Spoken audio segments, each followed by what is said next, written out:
Bonjour à tous, on se retrouve aujourd'hui pour encore une fois un test de gazeuse périmée en 100 ml avec du gel poivre ou du gaz CS. Petit rappel, le gel milieu clos, le gaz milieu ouvert. C'est des gazeuses donc, de 100 ml de chez Le Protecteur. Voilà, elles ont été achetées en février 2024. Moi, ce que je fais perso, je le marque dessous pour être sûr qu'on retrouve bien la date. Pour info, elles ont donc un peu plus de 2 ans, 2 ans et un mois. Le but aujourd'hui, c'est encore une fois de les tester, de voir ce que ça donne, la durée de pulvérisation et le type de pulvérisation. Au niveau voilà, des buses, il s'arche assez large pour le gaz et pareil, une buse assez large pour le gel. Donc je ne sais pas trop ce que ça va donner au niveau vaporisation, mais c'est intéressant de tester. Voilà, de suite on passe à l'essai.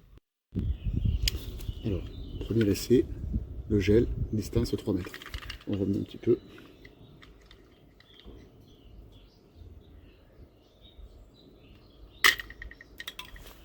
On y va.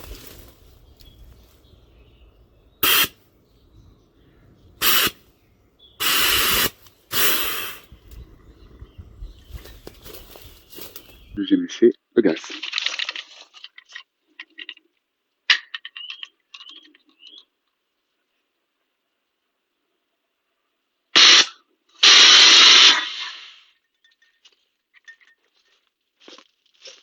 Comme vous l'avez vu, les produits sont périmés depuis à peine un mois, ils ont 2 ans, ce qui est dans des conditions correctes. Donc le produit par contre est toujours efficace parce que quand on passe à côté, que ce soit le gel ou le poivre, on sent bien que ça pique. Par contre, hyper déçu du temps de pulvérisation et honnêtement, quasiment pas de différence entre le gel et le gaz.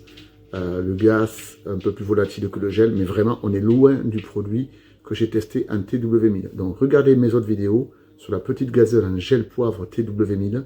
Regardez aussi les autres gazeuses, les mêmes que celle-ci, que j'ai testées, qui étaient périmées depuis quelques années.